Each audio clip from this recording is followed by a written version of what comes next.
Welcome to the Aural Apothecary podcast, authentic chat about medicines, pharmacy and healthcare in the UK. Pharmacists Jamie, Gimmo and STC take on topical and controversial stories, but keep it edgy yet light-hearted. Guests share their career-defining drug, song and book, and also share their joyful patient stories. Welcome to the Aural Apothecary podcast. My name is Jamie Hayes. For this episode, we're joined by Dr Beth Winn, a GP from Bristol. And returning to the Aural Apothecary arms for some pub-based CPD, we welcome back Dr Karen Sankey. In this episode, we're exploring the inverse care law and diving into the deep end. That's the inverse care law, not to be confused with the inverse Clare law, which is something else. Beth will get to share a drug for our formulary, her career anthem, and recommend a book for the Aural Apothecary Library. But first, let me welcome my two fellow apothecaries. STC's in Bournemouth and Gimmo is in Cardiff. Welcome both. Evening. Okay, so just a big shout out to any new Boots pharmacists who might be listening. We found out today that the Aural Apothecary features on one of their slides they're using around the country to teach people about independent prescribing. So that's great. That's always been our aim, hasn't it? Is to feature in CPD. So yeah, that's good. Pub-based CPD. Excellent. I'll give two shout outs to two fans, Andy White and his wife, I think Sam also listens, who obviously listens right to the end of the podcast because he posted on X saying that he was using machinery and drinking while listening to the Aural Apothecary, which is something that if you listen to the end of the podcast, you will hear. And also Brian, who was previously a guest, Brian Finney, putting on YouTube in big capitals, the NHS is not free. It costs about £3,000 per person per annum. But I think he knew what we meant, free at the point of need. Very good. Look, I said yes to a podcast request. I've turned down several. Adultery. Yeah, but I said yes to Fiona Day, Transformational Leadership for Health Leaders. And so Sounds I think fascinating. That will be out. It was a lovely conversation, actually. That will be out in the next sort of 3 or 4 weeks, I think. And then yesterday, look, I delivered a public workshop to the science group of Cardiff U3A. And that was a lovely session to spend some time with them talking about their medicine-taking behaviour and their medicine habits. Oh, by the way, I forgot to say I'm in the High Court next week, but I can't tell you any more. Otherwise, I'd have to kill you. We look forward to hearing all about it, Steve, or reading about it in the paper. Let's move on. It's our great pleasure to welcome Dr Beth Winn and Dr Karen Sankey. Beth is a GP in a large inner-city practice in Bristol, serving an ethnically diverse, deprived population. She's passionate about improving equity in healthcare and has worked with deprived, marginalised groups in New Zealand, South Africa and the UK. Beth is co-lead for GPs at the Deep End in Bristol, a network of practices serving the most disadvantaged communities aimed at reducing health inequalities. Karen, we welcome back to the podcast, is passionate about tackling social injustice and health inequalities, creating a fairer, more compassionate world. She's been a GP for over 3 decades, and like many NHS frontline staff, Karen says she's experienced firsthand the restrictions, pressures and limitations of working within the traditional biological medical model. Welcome both. Lovely to have you. Thank you. Nice to be here. Yeah, welcome back, Karen, as well. Yep, good to be back. Thank you. Beth, let's start with you. We've used the term deep end practices, and actually I was running a session today for a room full of pharmacists, and many of them weren't aware of what deep end signifies and means. So can you explain the metaphor and where it comes from? Of course. So in 2009 in Glasgow, Professor Graham Watt used the metaphor, first off, of a swimming pool to sort of represent both the social gradient and increased workload for GPs working in the most deprived areas. And his team were the ones who actually started the very first deep end group. So basically the deep end signifies the most challenging parts of a practice where patients often have multiple health problems worsened by social factors, the wider social determinants of health like poverty or unemployment, poor housing. David Blaine, who's also sort of a key member of the Deep End Scotland and led it for some time, also talks about the deep water in which the GPs often find themselves treading, sort of with the idea just trying to keep the head above the water. So yes, myself and my colleague Shoba Dawson started the Deep End Bristol just under 2 years ago. And the same idea as what they initially started in Scotland and in the other Deep End branches. The aim is to provide peer support, training, proper advocacy and research to those living and serving the most deprived members of our society. Thank you. Karen, you obviously recognise the Deep End from your career, and welcome back. What have you been up to since we last spoke, which was May 2021. I've bumped into you at an award ceremony since then, which you and the team won. Yes, So congratulations for Have that. you been making your own kind of music? that's right. Yes, doing it my way. So, yeah, I mean, as you know, I've been GPing for a very long time, and very much just as a sort of recap, I guess, the first 2 decades of general practice was about doing what I was taught in medical school, trying to fix my patients with medication, medical interventions, and actually not being very successful. I think, I've always tended to work in areas of deprivation. That's sort of my calling, really, and just realizing that the limitations of the medical model. And I think, for me, that really led to low sort of job satisfaction and this sort of desire to be able to work more meaningfully and impactfully with people. So really the last decade has been about, I think, making sense of my experience, I guess, and the failings in the medical model. And actually, there's lots of really good stuff that happens within the medical model, but actually what's missing. And I guess that's the work I've been doing. So, I think when I last spoke to you, I'd been, I think I was possibly working in England in a GP surgery supporting homeless people, sort of a dedicated surgery. And I'd run a homeless project in North Wales. So, essentially what's happened since then is I set up a community interest company called Community Wellness Company.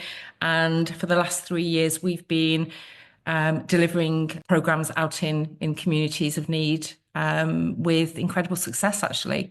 Thank you. I've done a fair bit of reading for tonight's episode as well. One of the things I came across in one of the Deep End reports was a quote from a GP. I didn't become a GP to spend my life prescribing pills, which that fits with your story, Karen. Is that correct? I think definitely. And I think, I have the pleasure of having worked in general practice in the 90s. And, when I first qualified, it was the job to do in medicine, because you could have some reasonable quality of life and a fairly balanced life. And actually, I think, sadly, with the pressure and on the NHS, we've lost the core foundation of what general practice was. In traditional general practice, we often lived in the areas we worked. We knew our patients and the families, and we were part of the community. And we had time with people, and we had that continuity of care. And I think we've lost so many of those elements. And I think that's really harmful for our patients and for us as clinicians. I listened back to the episode this morning, and a few things sort of stuck out for me. And these might resonate with you as well, Beth. You launched with the current medical model is broken. And I think you've just sort of alluded to that again. People aren't hard to reach. We just don't want to reach them, was something else that you said. And we're using chemicals to treat trauma. Or I think I'm paraphrasing slightly, but I wondered, in terms of Deep End model, Beth, is it delivering the current medical model, but in a more sort of deprived area, or is it actually trying to challenge the current medical model a bit? Yeah, well, the Deep End is looking at addressing health inequalities in primary care in general. It's basically trying to tackle the inverse care law, which states that those who most need healthcare are least likely to be able to get it. And, in these challenging situations, we need the very best clinicians.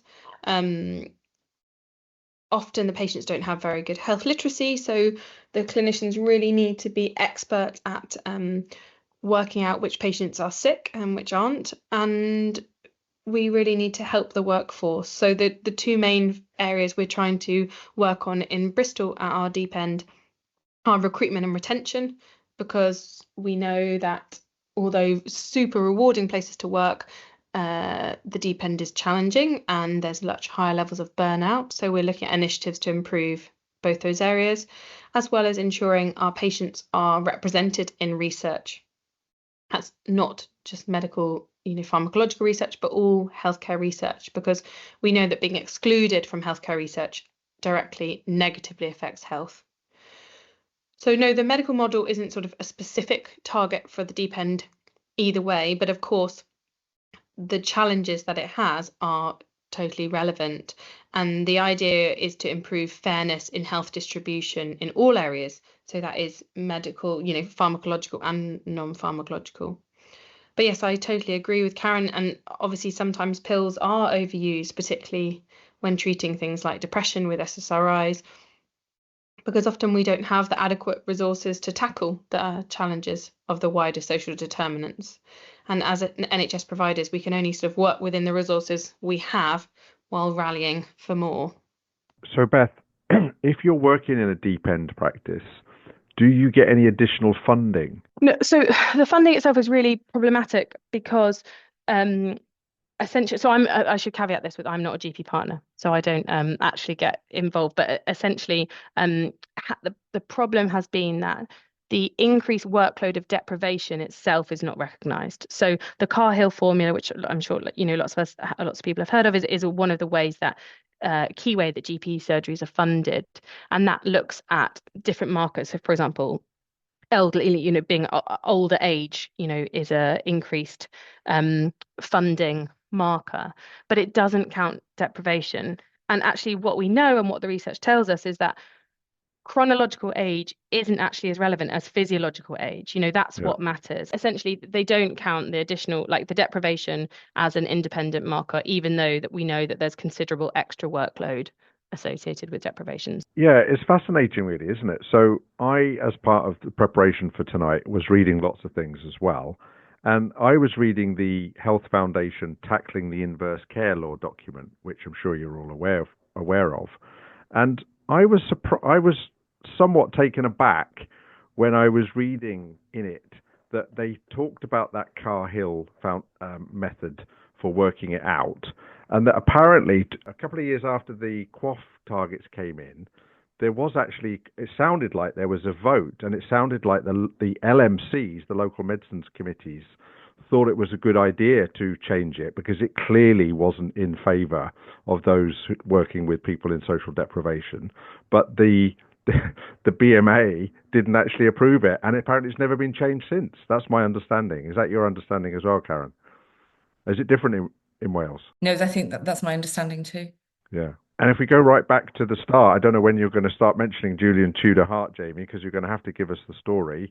But I was reading his original paper from 1971, and, it was ever thus, it seems. You're talking about stuff that he was talking about in 1971, and we've probably just got worse, not better, haven't we, in relation to the way that the people who need it most have got it least. And the pandemic has really, really highlighted that. And the only tiny silver lining and, what is a disastrous, period, particularly for people in the lower socioeconomic parts of our society, and also from ethnic minority groups in the tragedy, because obviously they were much more affected in COVID in the pandemic. But subsequently, at least there has been some recognition of the huge impact that health inequality and deprivation has on health. Because we know that, particularly in Bristol, for example, before the pandemic, health inequalities, there was about a 10-year discrepancy of life expectancy between the richest and poorest areas in Bristol. And subsequently, the data is more like 15 years. And, those people are living less than 2 miles apart. Yeah, those things are just so striking. You hear that, don't you? Any city you go to, and there's a presentation by somebody about the issues of social economic deprivation, and whether it's a tube map or east and west end of Glasgow, it's exactly the same, isn't it? Well, I think I put it on the WhatsApp group, didn't I, last week? I think because I was looking at one of the interactive charts, and I think where I live, I'm 8 years more likely. I'll live 8 years longer than where I work, up in the valleys. Yeah. So I mean, I guess the other question for you two is, what drives you to do such, really, you really are in the deep end, and you're how do you keep going in such difficult circumstances? Because it sounds like it's stacked against you, isn't it, in so many ways? Well, I'm not as wise and experienced as Karen. I've only been a doctor for 14 years, so much more junior, and so I'm sure Karen's got a lot of wisdom related to that. But for me, I would never want to work anywhere else. It's really clinically stimulating and rewarding place to work. And not only is there, amazing pathology that you see, which is, really interesting on a really regular basis, but also for for a lot of our patients, you as the GP are their only advocate. You're their only relation with somebody who is in inverted commas, a position of authority, who will sit and give them time. And a lot of the challenges are the fact that our advocacy is essentially not that useful. And, for example, I'm not going to be able to get them out of the hostel accommodation, or I'm not going to be able to help with them with a home office application. But I think your advocacy is so important and well received. I think like that's a big part of what keeps me going, because it is really satisfying. And there's also, in our surgery, there's a really good team ethos, and everybody is really dedicated to the population that serves. So there's lots of shared learning. But that was partly why I formed the Deep End sort of 2 years ago nearly now in Bristol, because there is so many challenges, particularly with burnout and lack of funding in these areas where the GPs just think, oh, what are we doing? We're just sort of trying to plug a hole, but the leak is too big. And so that was partly why we started doing these face-to-face events for the Deep End, to try and really boost morale. And you do get this electric atmosphere where all of these clinicians, our last event, we had 60 clinicians and community members, and it's really helping people look at, we're doing this because of our patients. And, that in itself is a driving factor for lots of people who choose to work in deprivation. What would you add to that, Karen? I guess for me, I went into medicine because I had this real desire to help people. I mean, that sounds very cheesy and very naive, but that was the reason. And actually, I found in the early stages of the general practice, I really loved the work. And then as the years went on, I just became increasingly disillusioned with it and felt that I wasn't really adding value. And so many of my consultations, I just felt I couldn't help my patients, but either I didn't have enough time, or I didn't feel I had the skills that they needed. And I guess that's really this journey that I've been on the last decade of almost training as a coach, becoming trauma trained, training in a lot of therapeutic modalities. And what I now find is the work I'm doing, although some of it is within general practice, some of it is out in communities, it is part of our third sector organisation. It feels like that's the work I always wanted to do, of really having impact and being able to work perhaps with a bit more agency and autonomy. So for me, the work I do in the community, I often don't get paid for it. But it's actually the most satisfying work that I do, really. So, Karen, when you were on First Up in Series 2, I've got two things to say. One is, you'll be pleased to know I read the book that you recommended, Lost Connections by Johann Hari, and I've never used the word chemical imbalance ever again. And secondly, just offline before we came on, those who are listeners will know that Karen picked Prozac as her desert island drug. But tell us about the fascinating fact that you just mentioned about your antidepressant prescribing since last few years. Yeah, so it's quite interesting. So in the last 3 years since I've been working at Community Wellness as a therapeutic coach, the GPs refer patients with most complex needs. So we often get people who are very traumatized, suicidal patients, and we've become an alternative to A&E and urgent mental health referrals. And then within GP surgeries, I get similar sort of patients referred to me, and I haven't initiated an antidepressant for 3.5 years. Yeah. Wow. So, in fact, I do a lot of deprescribing. So, deprescribing warrior, very good. Yeah. So the Maudsley handbook, I think every clinician should be given. We get taught how to prescribe, and we don't get taught how to deprescribe. That's right. I've advocated the Maudsley handbook to everybody. Yeah. Very good. Yeah. So yes, we've talked before about that. We haven't had him on yet as a guest, but Mark Horowitz, its name. Yeah. Is it Mark Horowitz? Yeah. Yes. Yeah. And David Taylor. So. That's what we need, though, isn't it? And this it sums up a lot of the problem. It's like, I think last time, Karen, we chatted about, I think we used gabapentin as a proxy drug to sort of illustrate the issue, didn't we? And the fact that drugs like gabapentin are more heavily prescribed in the areas that you're describing, that you're working in.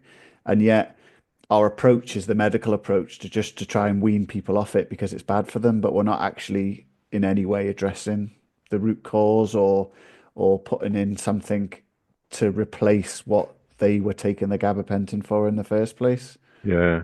So, Beth, given that it's a medicines podcast, does that ring true to you about how difficult it is in relation to prescribing of mental health drugs and things like gabapentinoids and opiate painkillers? Yes, absolutely. And I think the challenge, particularly, I mean, I guess there's in the deep end, in sort of several different of the deep end networks, Bristol and particularly Newcastle have done a lot of work on deprescribing, because there ended up being lots of patients in the most deprived areas who were on gabapentin and an opiate substitution, which essentially, is a disaster. And particularly when we know the street value of gabapentin is so high and pregabalin. And so that you end up getting these situations where patients are just in a cycle where they are showing drug-seeking behaviour, and obviously they're continuing to be given the drug because the options are so limited. But as Karen says, obviously her work now, she's got space and capacity to try and unpick and help with through a trauma-informed care model.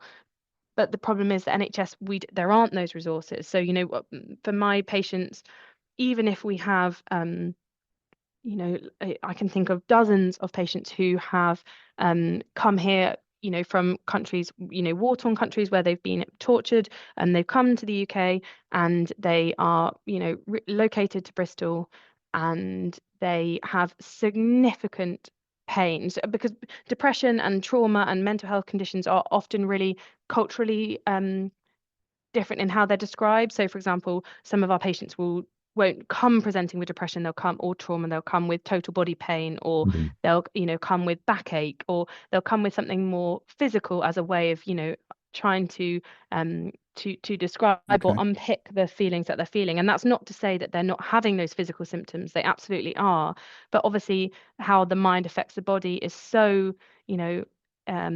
impressive, really, the amount of strain, not only the high levels of cortisol, but also holding the tension in your body physically. And obviously the best thing would be that all of those people were then had trauma-based therapy, and either they had some ideally there's a MOTE course, a moving on after trauma course in Bristol, that has really good success rates, but so few of my patients can access it, and they have to wait 18 months for that to happen. And so I totally empathize with my colleagues, because sometimes you have to use a medication in a time when, of course, it would be better that we could look at not putting a sticking plaster on this huge gaping trauma wound. But unfortunately the NHS is in a situation at the moment where that is not always possible. But yeah, which is why sometimes it ends up being a stopgap. But I think was it James McCormack who said something? But if we looked at how much we spent on antidepressants and invested that in counselling services, then we'd be a lot closer to solving the problem, wouldn't we? And that is what it all boils down to, because it goes wider than GP services, doesn't it? It goes down to what's invested into those communities as opposed to being invested and spent elsewhere. Isn't it something like 30 million a month we spend on antidepressants? I'm sure I've read that. And they're relatively cheap. So you're talking about a relatively volume, low cost. It's huge volume. Yeah. Huge volume. I just think that just made me think about Sally Lewis when she came on and we were talking about what's it called in Wales, the type of medicine? Was it called realistic medicine? Value-based healthcare.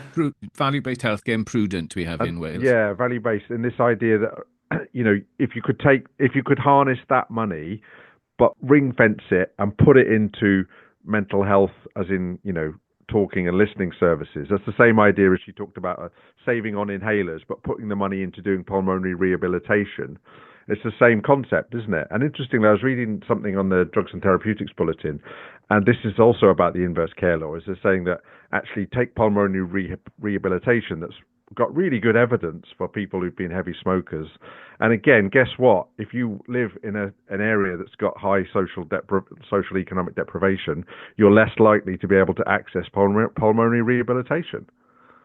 So it's everywhere, isn't it? It's a bit like failure demand, isn't it? As soon as you put the goggles on, you see it everywhere, don't you? Yeah.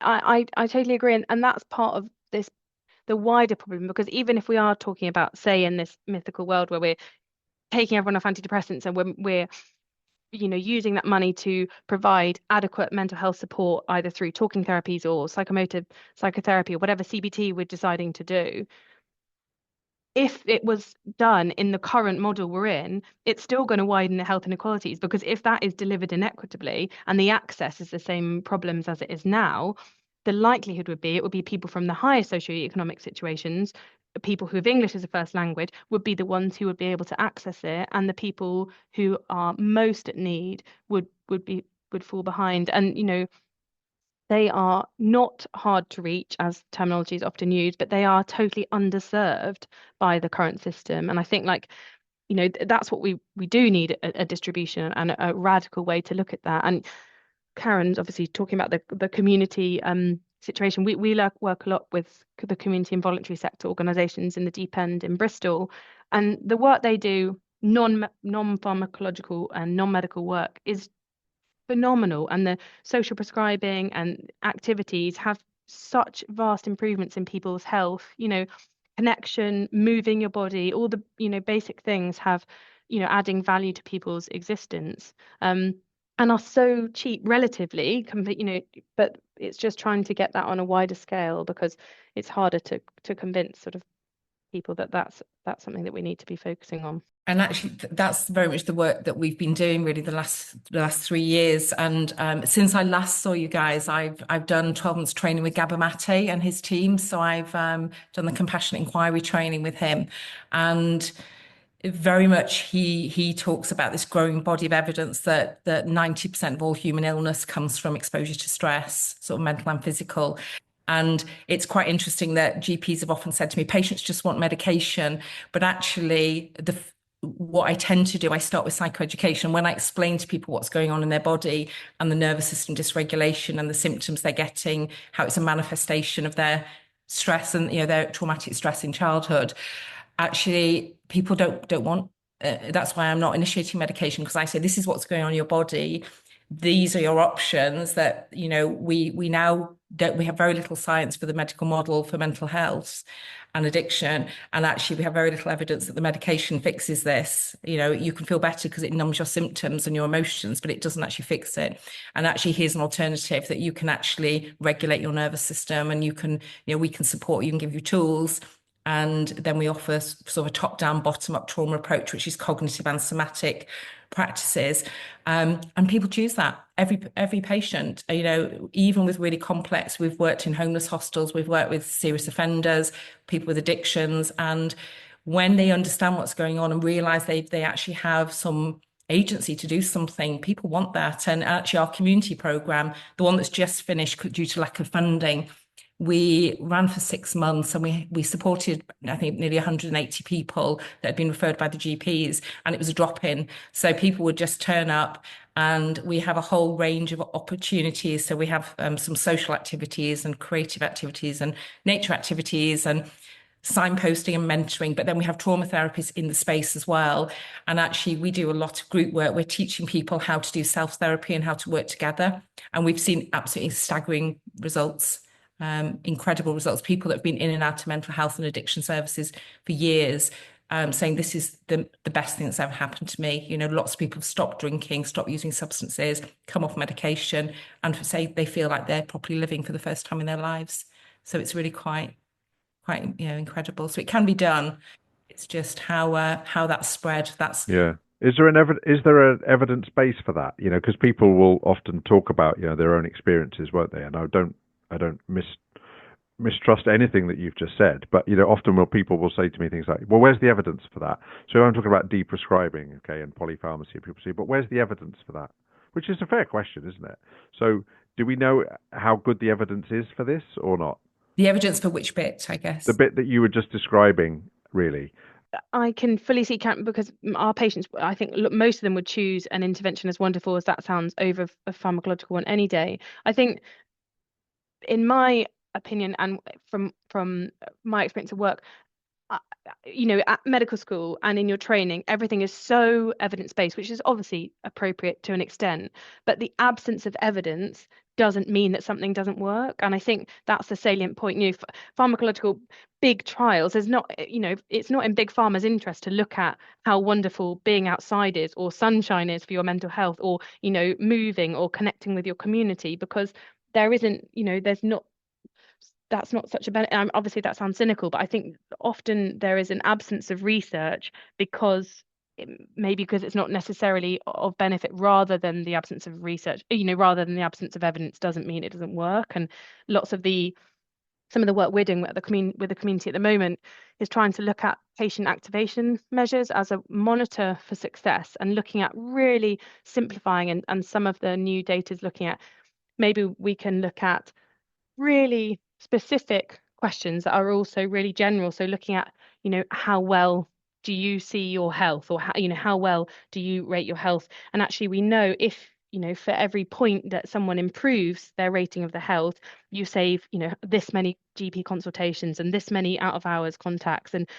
those are not historically, good enough for evidence, because we're not talking about big RCTs, but that kind of evidence, as well as anecdotal, has to be taken seriously enough. Otherwise, wonderful work like what Karen's talking about just doesn't get the gravity that it deserves. Yeah, I think that's my point. That's my point, is that to move the dial, to get the powers that be to shift the money, you have to have some level of evidence. I'm not suggesting it has to be a randomized controlled trial or a cluster randomized controlled trial, but there has to be something beyond anecdotes, doesn't there? I think we're all in agreement with that, but I'm just asking the questions, because we're talking about how comes we haven't moved the dial on this since 1971. Steve, I think there's huge amounts of evidence that is being ignored. I think Okay.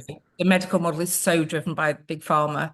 And actually, I don't know whether you're familiar with Joanna Moncrief, who's a scientist in London. So Yes. she's a lot of the work. She's been on Radio 4 quite a lot these last couple of weeks. Well, she's just launched her new book, which is Chemically Imbalanced, which is all about sort of disproving the whole chemical imbalance theory.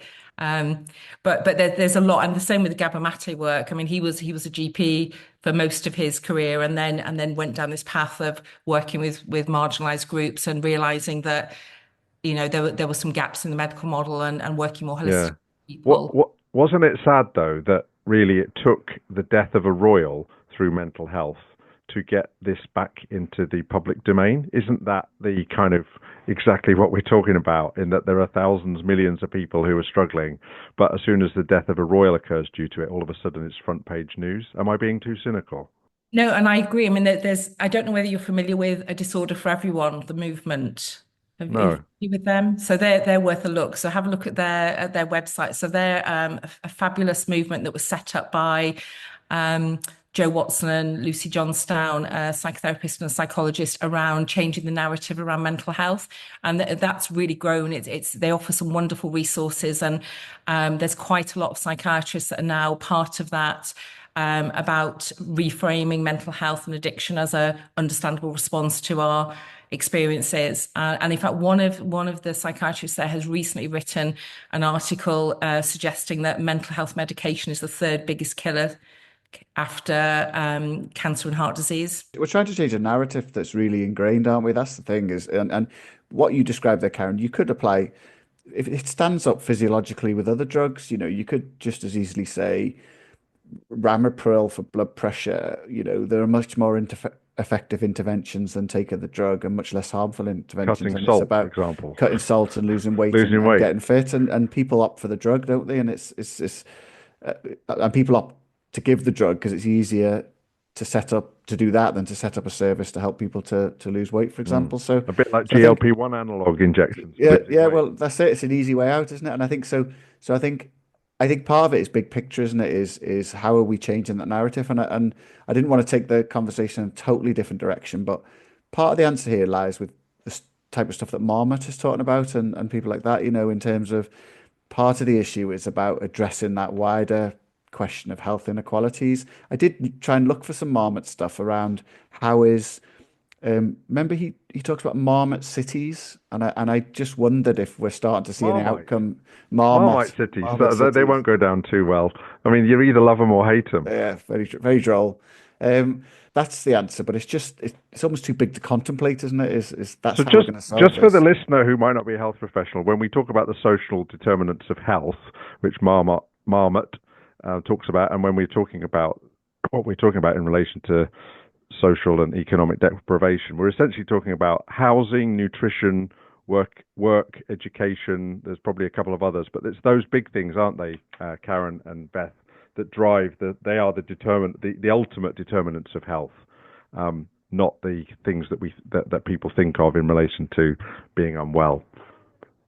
So I think it's just worth doing a Rory Stewart explainer on that.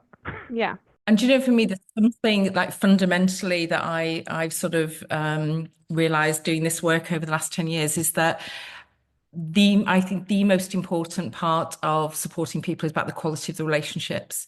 It's really simple stuff. And actually, that's the most impactful part of the work we do. And I'm sure the work that Beth's doing is about the quality of the relationship. So certainly this is what Gabor Mate will talk about, is 75% of healing for people that are in recovery is about the quality of the relationship.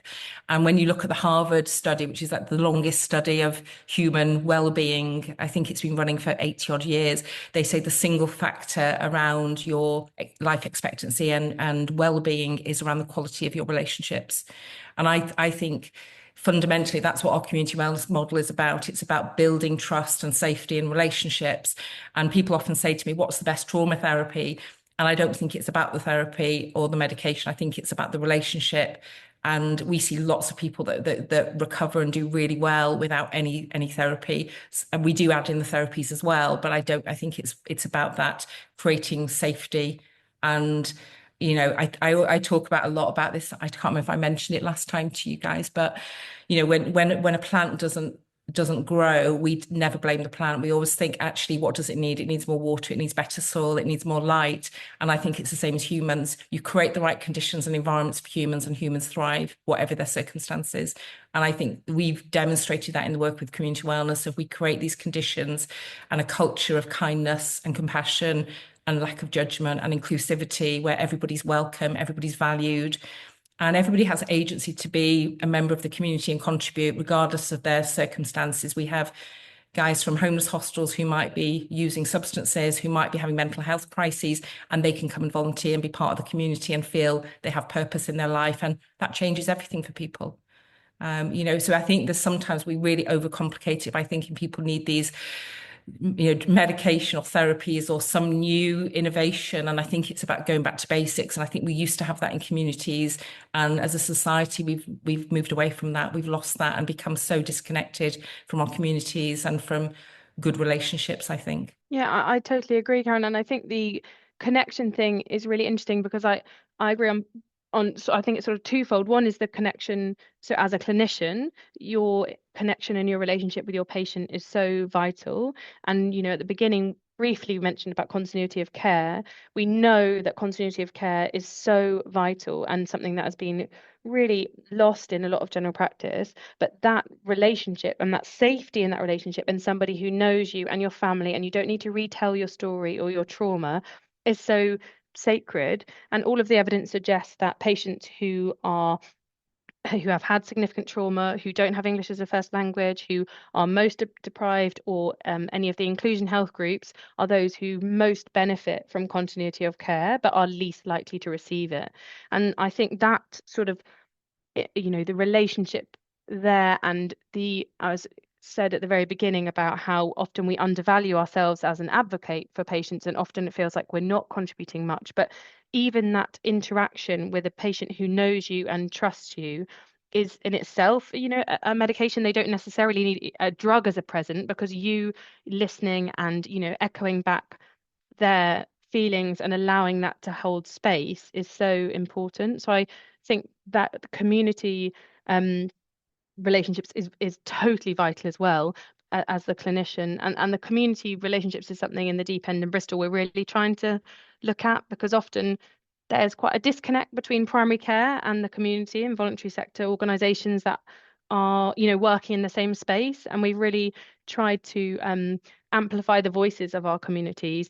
We have a big Somali population, a big South Asian population, we've got a big Caribbean population in Bristol, and they all have different needs and different experiences and different brilliant things to offer and ideas to solve their own problems a lot of the time. So if we can amplify their voices and they can feed into the primary care system and help us modify how we serve them, particularly when we're looking at trauma-informed care and how we can make the surgeries more appropriate. And cultural competence is like, I hate the phrase because it's so ridiculous, as if you could become competent in all cultures, but we need cultural to have at least an openness to culture and an understanding of our own ignorance and a willingness to learn. And I think that, as a way of helping communities have relationships with their clinicians as well as with other people in their community to find purpose, is such a big part, and something that in the deep end at the moment in Bristol we're trying to really amplify. And the flip side, of course, of what you talked about earlier, as you said, I think, didn't you, that if you're in the kind of practice where you're working, is that because it's difficult for people to access, and maybe they don't feel that they can access, but they will often present to you with something. You said the word pathology, but again, for the non-health professional listener, you're saying that their disease is so far down the line that they've got all the signs and symptoms that you learnt in a textbook at medical school, aren't you? That's what you're saying, isn't it? Whereas what we see on the other side, for people who with the lowest amounts of deprivation and the highest amount of affluence, is that there's a lot of worried well, aren't there? So a lot of appointments are taken up with the worried well, as opposed to what you're talking about, which is the people who are really, really unwell, but they've not been able to access the care soon enough, or we've not been able to explain it enough for them to be able to present early enough. Is that that's what you said? Isn't it? Absolutely. I think absolutely on some level, but I think the problem is sort of health literacy in general, because of course a big part of that is not being able to work out which symptoms are of more significance and can indicate significant illness.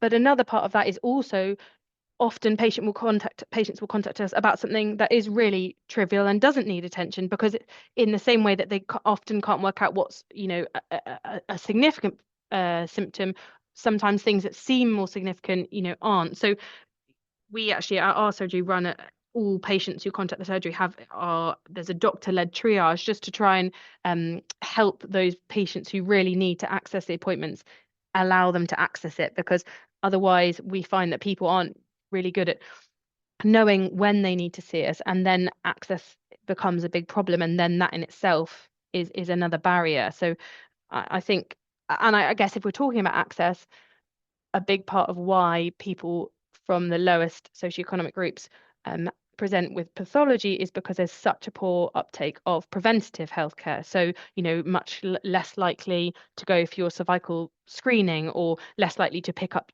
go for your adult health check and get your cholesterol checked. And, over time, that makes a big difference to people's overall health. Yeah. Are you guys familiar with the medical acronym PES, P-E-S? Postcode Entitlement Syndrome? No, I hadn't heard of it. So I think it's probably made up, but I quite like it, given that we're talking about all of this. So when I worked in South Manchester, I worked with a consultant, and we used to do the 7 o'clock post-take ward round. And sometimes he'd hear the story about the patient that had come in overnight. He'd take one look at the junior, because where we were in South Manchester, on one side we had one of the biggest council estates in Europe, in Wythenshawe, and on the other side we had leafy Trafford and Hale Barnes. And he'd get so far, and then he couldn't help himself, and he'd say, "Sorry, just tell me what the postcode of this patient is again." And then he would often, he'd had heard enough by then, and then we'd go off and see the patient. So, postcode entitlement syndrome. Look, the other thing we should just say about the inverse care law. Sorry, Jamie, because I said I wasn't going to say much tonight. But it's in the inverse Steve law we've been on the receiving end of. Yeah. But we can cut all this, but we can't go any further without, and Claire Howard, the fourth apothecary, will kill me if I don't bring this up. But just for the record, I think everybody is aware of this, but Professor Adam Todd at Newcastle University and others in his team have actually done an interesting piece of work around community pharmacists, haven't they? And they worked out whether or not people were within a 20-minute walk of a community pharmacy. And they actually have suggested that there is a positive pharmacy care law, because actually you've got better access. More people can get to a community pharmacy within 20 minutes where there is more deprivation, and therefore that actually bucks the trend of the inverse care law. Yeah, I didn't know that, but our community pharmacists, we've got one at the end of, not actually at our surgery, but just the end of it, and they are wonderful. They are, very dedicated to the population group and always go above and beyond. And I think that the service that they can offer definitely helps us and helps the community. Very good. Look, Beth and Karen, this is why we do this, because if we did bump into you in a pub and you were telling us about your work with the passion that you both have for your work, that's So listening is an intervention in itself. I think Karen was sort of trying to point that, and Beth was trying to point that out earlier. So just a reminder for the listener, look, we're talking about deep end practices and the inverse care law. I've got in front of me, and we haven't mentioned yet, but there's various deep end initiatives around the UK as well, Beth, isn't it? So it started in Scotland, 2009, with Professor Graham Watt. You're in Bristol. Deep End, couldn't not mention Deep End Cymru and the work that goes on in Wales with the Deep End network as well. Is that down in Newport, James? Well, no, it's across Wales. So okay. It's across Wales. And I went to a Deep End presentation from a GP in Newport, actually, at one of the Bevan conferences. And the thing that struck me was, and it was the whole med school thing, Beth, really, is the complexity. And it's in one of the papers that we sort of read in prep for this, but the complexity of the patients that you're faced with and the nature of those patient encounters, I think most people wouldn't be able to get their head round. It's not just a bit more of a tough life that that a lot of us experience, is it? It's these things we just wouldn't be able to get our heads around some of these things that the people are dealing with. And then, look, the inverse care law, let's just give a definition once again. I know Beth mentioned at the start, the availability of good medical care tends to vary inversely with the need for it in the population served. Importantly, and it's by Julian Tudor Hart, look, and this inverse care law operates more completely where medical care is most exposed to market forces and less so where such exposure is reduced. And the commentators and the people like Graham Watt, who've written so much about Julian Tudor Hart over the years, point out that many people quote his inverse care law without seeming to understand its meaning. So he put it in more simply for them. People without shoes are clearly the ones who need shoes the most. So that's his summing up of the inverse care law. It's quite a paper, though, isn't it? It's really in depth. It's like a massive essay, isn't it? 1971, and the other thing comes out from that writing, it's mentioned a few times, is his absolute devotion to continuity of care. Absolutely what he is highlighting, and the benefit that he has. And then one of the papers that I read, look, was his 25 years of case finding and an audit. So Julian Tudor Hart, a GP from practice in South Wales, look in Glencorrwg. He was the first GP in the UK to measure blood pressure in his patients. And so the first one in the UK, incredible, really. And if you read on him, his paper was published, 25 years of case finding and an audit in a socially deprived community, was published in the BMJ at the end of June 1991. Now, Steve, where were we at the end of June in 1991? We were in Ibiza. We were in San Antonio so while we were in San Antonio on our graduation tour, Julian Tudor Hart was publishing, one of the important, and what he showed was that the care between his community and Blaen Gwynfi, one of the communities across the valley, I think he showed a 30% reduction in mortality.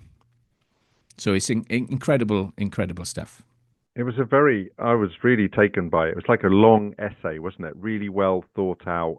You could tell him he's socially, he's he's left of centre, but he's really going for it, and he's put so much thought into it. And the fact that we're still talking about it all this time later, it's a pleasure to read it. Yeah, it's exactly. a real pleasure to read. But it wasn't what you call a big cuppa read, wasn't it? You needed to really sort of concentrate. I turned the music off and I looked at it. And yeah, you say about continuity, and he does, but he also goes on to talk about, the one doctor, one patient ideology will actually mean increased costs and a less regard for the medicine of others. So he guards against that kind of too close, if you too much for one patient from one doctor. In other words, once again, you'll be ignoring the wider group of people who actually need you for medicine. So I thought he was really on it. I thought he was very, obviously, clearly well ahead of his time. Yeah, one of the things that he was for, even all those years ago, he believed that the route to consistent improvement in the quality of primary care lay with the salaried general practice. And so I attended a inverse care law day in Cardiff a few months ago, and one of his former partners and one of our former health ministers, Dr. Brian Gibbons, was in the audience. So Brian was a GP, and he was one of the published authors on that blood pressure paper in 1991. Brian was in the audience, and he did speak to the politicians that were on the stage to say that salaried GP was still an option, and there were colleagues from the BMA there, and they were still against that as an option, and gave their reasons of why they didn't think that was. Twice we've mentioned the BMA and their particular view on this. Well, Brian used to be the health minister, so yeah.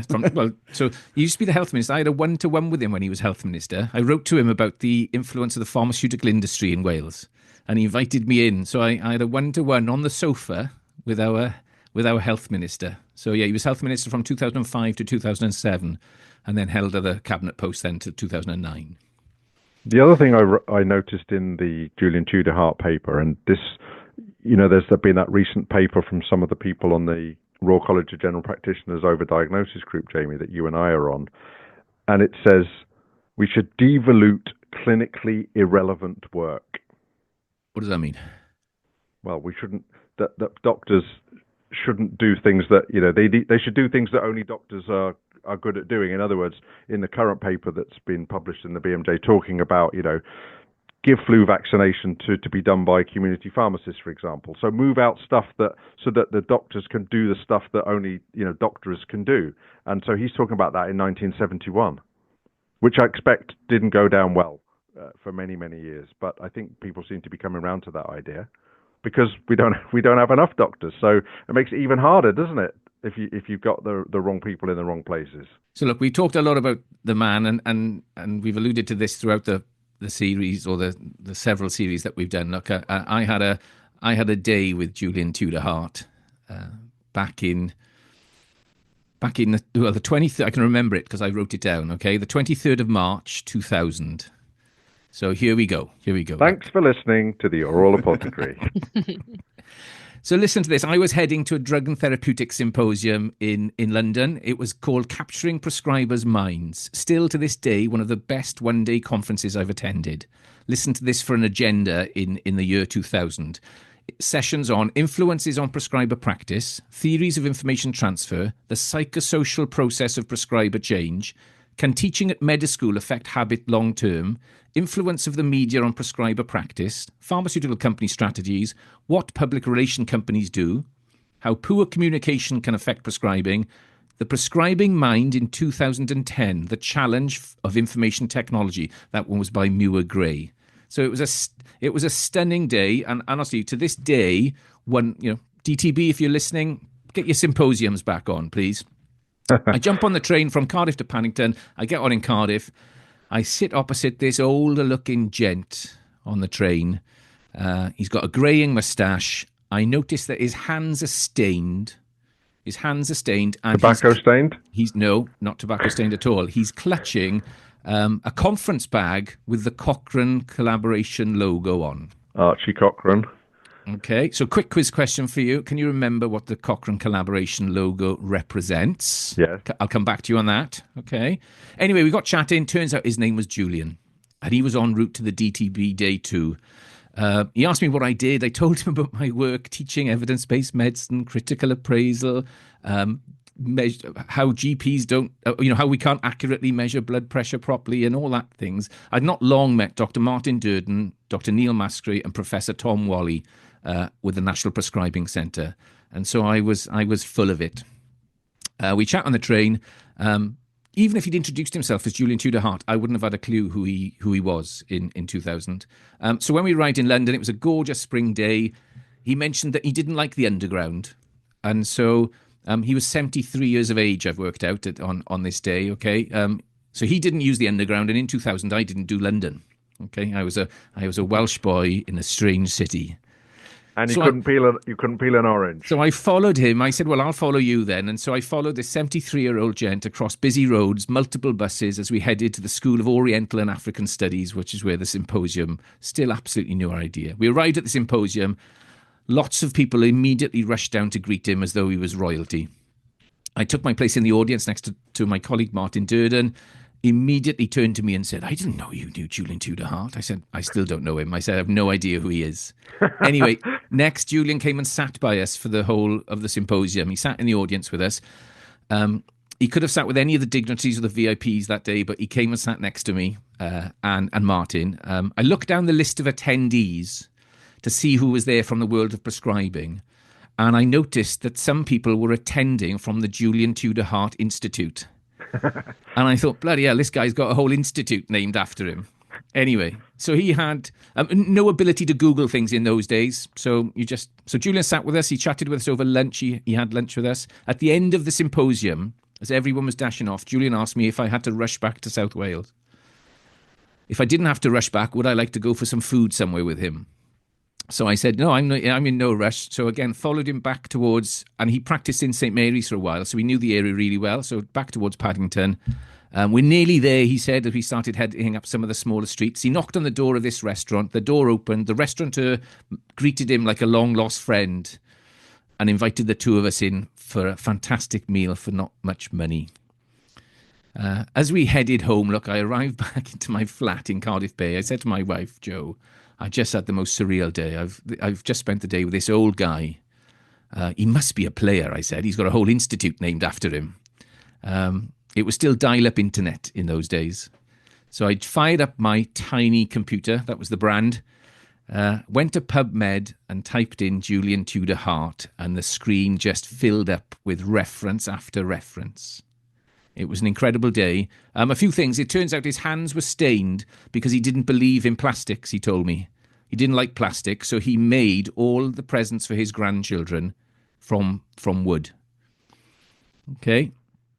And then he went on to tell me what his 3 great medical advances were that he considered. Anyway, after that, he kept in touch with me for many years afterwards and would share his thoughts and drafts on various papers and opinion pieces. So there we have it. That is my Julian Tudor Hart story. Well, it was worth the wait, listener, wasn't it?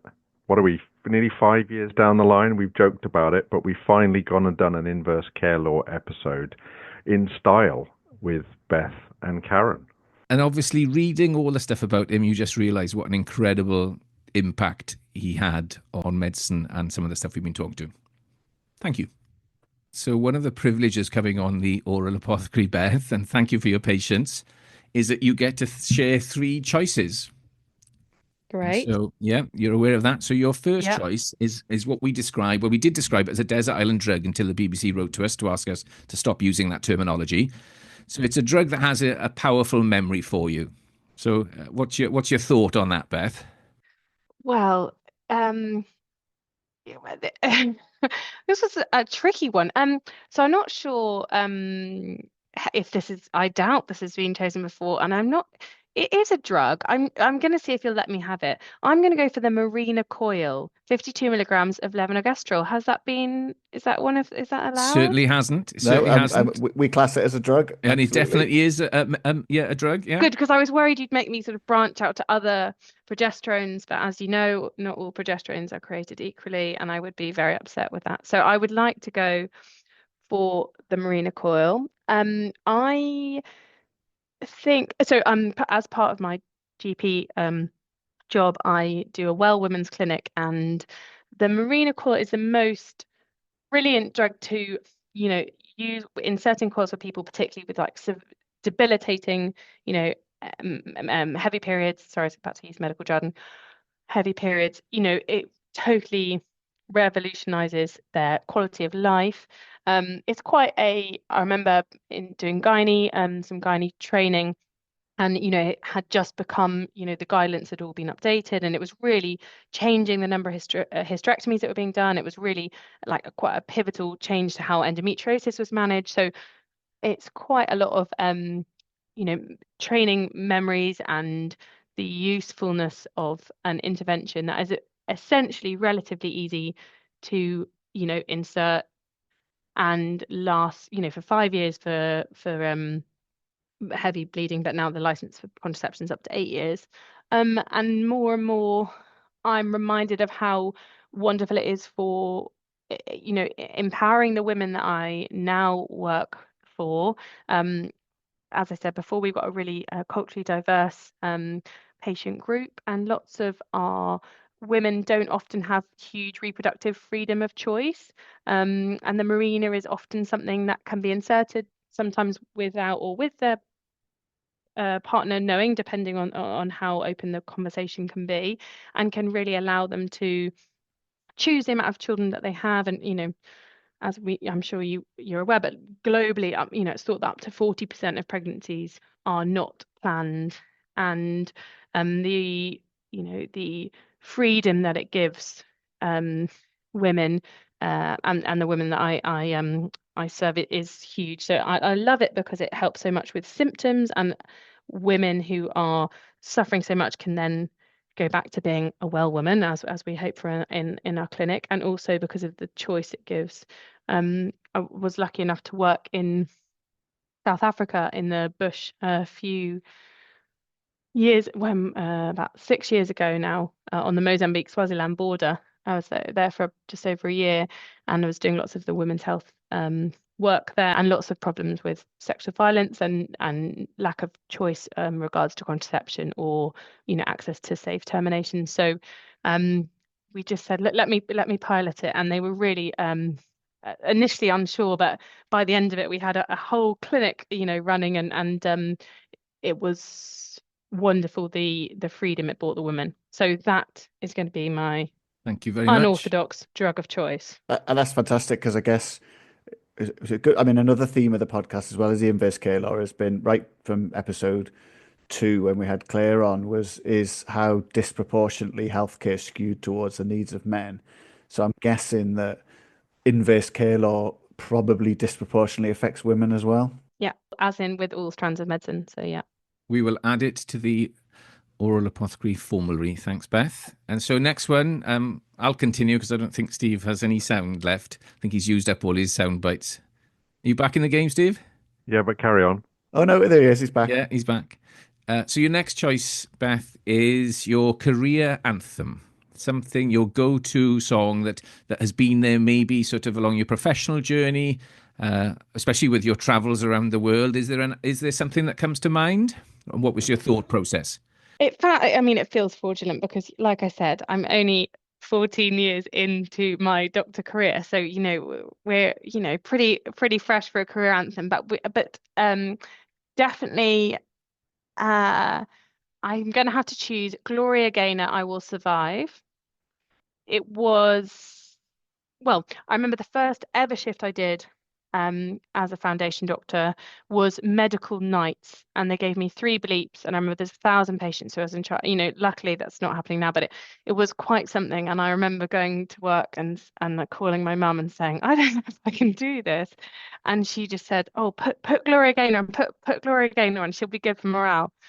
And well, it was quite the shift, but and I'm not sure if Gloria helped me too much, but incidentally, when we worked in New Zealand, in the emergency department, one of the bosses there, who was really keen on sort of amping us up before the shift, I think mostly because he would sort of leave us and go home to fend for ourselves, but he would often put one of the anthems on, and Gloria Gaynor often was playing on the music system in A&E, and we had a wonderful time there. We worked in an area called Wanganui, which has got a really big Maori population, so we went there to do some inclusion health work, and it was just a wonderful population to serve, and so many lessons for us to learn. So has got real nostalgia, so I'm going to use that. Very good. So Gloria Gaynor, "I Will Survive." I'll go over to Stato now. Yeah, we've had it, haven't we? And he'll be able to let us know. It was picked by Esther Clift, who's a specialist frailty physio. But you're most welcome. Such a great tune. And of course, okay, she'll let me share it maybe. She will. And it's not the first time that somebody's picked the same song twice. And guess what? It sounds really great because it really is on Spotify. He's back. Thank you. Okay. And look, your final choice, Beth, and thank you for spending time to consider these, is a book for our library, the Aural Apothecary Library. What book would you like to share? I'm sure Karen's read it and is a fan of this one, but it's What Seems to Be the Problem. And I'm sure I don't know if you've had that before. I'm sure you must have had Laura Marshall Andrews, but Karen, have you read it? I'm sure you Haven't, no. Oh, you haven't? Oh, you'll love it. It's a really wonderful, it's sort of a memoir from a GP who works in Brighton, and it's sort of the reflections that she has on the patients that she serves, and sort of the failures of the medical model essentially, and how to try and create a more holistic service and look at those who sort of, are having ineffective drug treatments, and how we can sort of work with alternative therapies, and the importance of kindness and respect and all that. And I think I first read it when I was sort of in a bit of a medical rut and sort of very proudly evidence-based, but it's sort of lots of the stuff we were talking about before about the absence of evidence not meaning that something doesn't work, and common sense tells us that connection and moving our body and being outside and nature are as vital an intervention as many others. So did it get you out of your medical rut? Yes, it did. It was very inspiring. One of my colleagues at work, who is a brilliant GP and does lots of work on like greener practice, she gave it to me to read quite a long time ago, but it's a really good, uplifting book about the power of change and the power of people, and how much we learn from patients as much as we offer to them, which I think is something that I feel a lot of the time. Very good, thank you. Steve, you want to come in? No, so it sounds great. What Seems to Be the Problem by Dr. Laura Marshall Andrews goes into the Aural Apothecary Library. Hooray. Very good. Thanks, Beth. Thanks, Karen. Look, a big thank you to both Beth and Karen for joining us on the Aural Apothecary, to Beth for sharing her stories, her desert island drug, her career anthem, and her book for the Aural Apothecary Library. Coming up next time, we'll be joined by... you can contact us via Twitter at Aural Apothecary. We're on LinkedIn. You can email us at auralapothecarypod@gmail.com. The website is the auralapothecary.com. Gimo now with the final ingredient. Okay, and you can find us on Blue Sky as well. Search up Aural Apothecary. I can't remember the I can't remember the full thing. So no, thanks both. That was really great. It was great to see you again, Karen, and really nice to meet you, Beth. And I think that was everything we wanted, a sort of in-depth dive into the inverse care law, and it took us in some great directions. So thank you. I almost feel a bit guilty about this week's final ingredient, because I am going to go back to chemistry. And I wanted to pick up on a theme I touched on last week, where I made a joke about dreams and benzene rings that fell completely flat on its face because neither of you knew what I was talking about.